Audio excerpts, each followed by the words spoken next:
Hello friends, welcome to टिसुका education. आज का हमारा टॉपिक है पृथ्वी की गतियाँ। पृथ्वी की दो तरह की गतियाँ होती हैं, एक होती है घूर्णन और एक होती है परिक्रमण। देखिए, ये हमारी पृथ्वी है और ये अपने अक्ष पे चक्कर लगा रही है। जब पृथ्वी अपने अक्ष पे चक्कर लगाती है, ये अक्ष है इसका,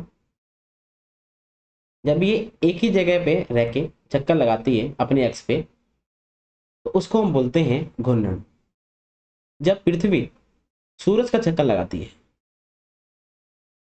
जब पृथ्वी सूरज का एक चक्कर लगाती है, तो उसको हम बोलते हैं परिक्रमण। देखिए, ये हमारा ग्लोब हैगा, ये हमारा अक्ष हैगा, एक्सिस। जो ये हमारा एक्स हैगा, ये 23.5 डिग्री झुका हुआ है। और पृथ्वी का जो कक्षीय समतल हैगा, ये एकदम सीधी रेखा, ये सीधी रेखा हम खींच रहे हैं, ये इक्वेटर नहीं है, इक्वेटर नहीं है। इक्वेटर ये वाली रेखा है, क्योंकि हमारी पृथ्वी झुकी हुई है इसीलिए। तो जो सीधी रेखा हैगी, अगर यहाँ से हम इसको कंपेयर करते हैं, तो ये कितने डिग्री झुकी हुई है? 66.1/2 डिग्री। ठीक है। और हमारी पृथ्वी गोल के जैसी है, गोल नहीं है लेकिन गोल के जैसी है। इसीलिए इसके सिर्फ आधे भाग पर ही सूरज की रोशनी मिल पाती है और बाकी भाग पर नहीं मिल पाती। जिस भाग पर इसकी रोशनी मिल पाती है और जिस भाग पर इसकी रोशनी नहीं मिल पाती, उनको जो लाइन बांटती है, जो वृत्त बांटता है, उसको बोलते हैं प्रदीप्ति वृत्त। पहले आपको ये समझना होगा कि रेखा और वृत्त में अंतर क्या होता है। रेखा और वृत्त में अंतर क्या होता है? देखिए, रेखा में क्या होता है, दो पॉइंट होते हैं, एक पॉइंट ये हैगा, एक पॉइंट ये हैगा। रेखा यहाँ से शुरू होगी और यहाँ पे खत्म होगी। लेकिन वृत्त में क्या होता है कि सिर्फ एक ही पॉइंट होता है, जो चीज यहाँ पर शुरू होगी आके दोबारा यहीं पर खत्म हो जाएगी। तो ये जो है प्रदीप्ति वृत्त, ये एक तरह का वृत्त हैगा। ये जहाँ से शुरू हो रहा है, घूम फिर के ये वहीं पर आ जाएगा, वहीं पे खत्म हो जाएगा। ठीक है। अभी हमने बात की थी घूर्णन की। तो जो पृथ्वी अपने अक्ष पे घूमती है, एक चक्कर लगाती है, घूर्णन करती है, वो करती है पूरे 24 घंटे में। इसीलिए हमारा जो एक दिन होता है वो 24 घंटे का होता है, जिसमें 12 घंटे हमारे दिन होता है और 12 घंटे हमारा रात होता है। ये इसके बारे में आगे भी चर्चा करेंगे। और जो ये 24 घंटे में एक चक्कर लगाती है, हम इसको अर्थ डे या पृथ्वी दिन बोलते हैं। उसी तरह जो पृथ्वी है वो सूरज का एक चक्कर लगाती है, तो उसको जो समय लगता है वो लगता है 365 दिन और 6 घंटे, 6 आवर। बट अपनी सहूलियत के लिए हम लोगों ने इस 6 घंटे को इग्नोर किया है। मतलब इस 6 घंटे को हमने अपने एक साल के अंदर काउंट नहीं किया है। हमारा एक साल सिर्फ 365 दिन का ही होता है। देखिए, 6 घंटे, 6 घंटे, 6 घंटे, 6 घंटे।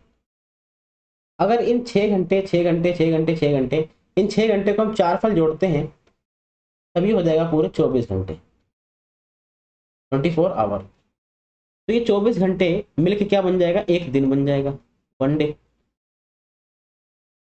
अब इस 1 डे को कहीं रखना पड़ेगा, तो हर 4 साल बाद, हर 4 साल बाद, फरवरी का महीना आपको पता है कितने दिन का होता है? 28 दिन का होता है। तो हर 4 साल बाद हम इसमें एक दिन ऐड करते हैं, जिसको बोलते हैं 29 तारीख। और जो 29 तारीख आती है, तो ये जो साल होता है वो बन जाता है 366 डे का, 366 का। तो जो ये 366 का जो दिन बना है, मतलब इतने का एक साल बन गया हमारा, तो इसको हम बोलते हैं लीप वर्ष। इसको लीप वर्ष बोलते हैं। अब आप पूछेंगे ये लीप वर्ष कब आता है? तो देखिए, अभी कोई सा भी साल चल रहा हो, अगर वो साल, जो ईयर रहेगा, अगर वो 4 से डिवाइड हो जाता है, तो वो क्या होगा? एक लीप वर्ष होगा। जैसे यहाँ पे लिखा हुआ है 2020, तो ये 4 से डिवाइड हो जाएगा, बिल्कुल हो जाएगा। तो ये क्या था? ये लीप वर्ष था हमारा। अब लीप वर्ष कब आएगा? अब 4 साल बाद आएगा, 2024। देखिए, ये हमारा रिवॉल्यूशन ऑफ अर्थ हैगा, ये हमारा सन हैगा, ये हमारी पृथ्वी है।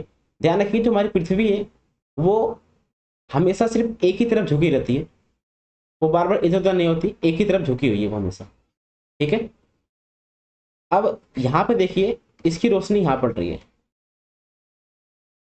और इसकी रोशनी यहाँ पड़ रही है। ये हैगा 21 जून, और ये आपको पता होगा ये क्या हैगा, ये है कर्क रेखा। अब इसी में इतना ध्यान रखिए, ये है 21 मार्च, 23 सितंबर, 22 दिसंबर, और ये 21।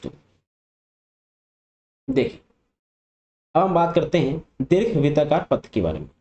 जो पृथ्वी है, मान लेते हैं ये सन है और ये है पृथ्वी, तो ये एक वृत्त के आकार की से नहीं घूम रही है, ये एक दीर्घ वृत्ताकार रहेगा, एक बहुत बड़ा वृत्ताकार पथ हैगा, इस पे ये सदैव घूमती रहती है। ये अपने पथ से हटती नहीं है, ये अपने पथ पे घूमती रहती है, और ये एक कैसा पथ हैगा, दीर्घ वृत्ताकार पथ हैगा। ठीक है, अब बात करते हैं उत्तर अयनांत क्या होता है। देखिए 21 जून को यहाँ पे लिखा हुआ है, 21 जून को क्या होता है कि जो सूर्य की किरणें पड़ती हैं वो लंबवत पड़ती हैं, कहाँ पे, कर्क रेखा पे। ये कौन सी रेखा थी, ये कर्क रेखा थी, यहाँ पे पड़ती हैं। आपको दिख रहा होगा ये भाग यहाँ से, ये इक्वेटर रहेगा, इक्वेटर का ऊपर वाला भाग क्या होता है, उत्तरी भाग। तो इसका ज्यादा भाग को क्या मिल रहा है, रोशनी मिल रही है, इसीलिए यहाँ पे गर्मी होती है। ठीक है, और जो आपको ये दिख रहा होगा नॉर्थ पोल, यहाँ पर रोशनी मिलती है, हीट मिलती है, लेकिन उतनी ज्यादा टेम्परेचर में नहीं मिल पाती। लेकिन यहाँ पर 6 महीने तक लगातार, 6 महीने तक क्या रहता है, दिन रहता है, day light for about 6 months. ठीक है, और ज्यादा यहाँ पे ज्यादा जो एरिया हैगा नॉर्थ का, उसको रोशनी मिल रही है, इसलिए यहाँ पे गर्मी पड़ती है। और यहाँ पे आप देख पा रहे होंगे कि इसका ज्यादा एरिया उसमें नहीं है, रोशनी कम मिल रही है इसे, तो यहाँ पे क्या होता है, शीत ऋतु होती है, मतलब ठंड पड़ती है यहाँ पे गर्मी। और आप देख पा रहे होंगे जो ये एरिया हैगा, ये दक्षिणी ध्रुव हैगा, यहाँ पर 6 महीने तक लगातार रात रहती है, यहाँ पे रात और यहाँ पे दिन। एक बात और इसमें ऐड करना चाहूंगा मैं, ये 21 जून होता है, ये सबसे लंबा दिन होता है और सबसे छोटी रात होती है। ठीक है, shortest night and longest day. अब दक्षिण अयनांत की बात कर लेते हैं, एज इट इज जैसे हमने उसको देखा उत्तरी अयनांत को, अब उसी तरह हम इसको देखते हैं। अब ये होता कब है, ये 22 दिसंबर को, जब सूरज की किरणें कहाँ पे पड़ती हैं, मकर रेखा पे पड़ती हैं।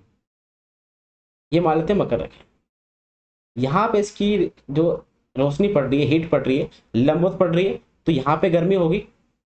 और इसका आप ज्यादा एरिया देख पा रहे होंगे, ये कहाँ पर रहेगा, सीधा इस पे रोशनी मिल रही है इनको। अब यहाँ पे आप देख पा रहे होंगे ये साउथ पोल है, कौन सा पोल है, साउथ पोल। यहाँ पे अब क्या होगा, अब यहाँ पे 6 महीने तक 6 मंथ, अब 6 मंथ यहाँ पे डे होगा और 6 मंथ यहाँ पे क्या होगा, नाइट होगी। ठीक है,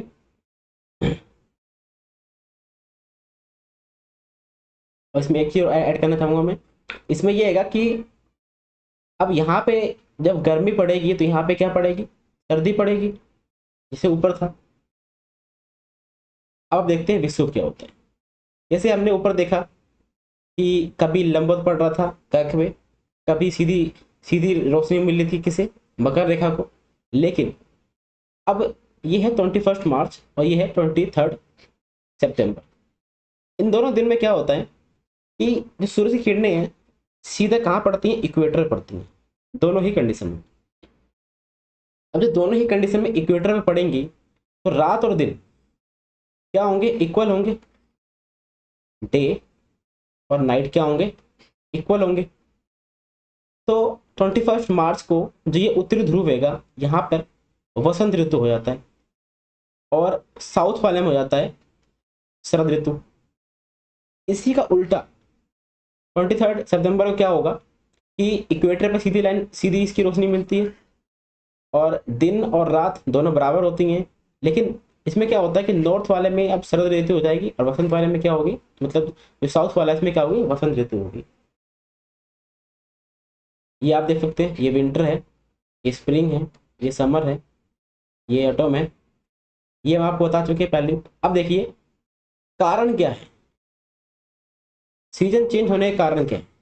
पहली बात, ये सन मान लेते हैं और ये पृथ्वी घूम रही है। एक तो ये कारण है कि पृथ्वी किसके चक्कर लगा रही है, सूरज की। और दूसरा कारण ये है कि पृथ्वी झुकी हुई है।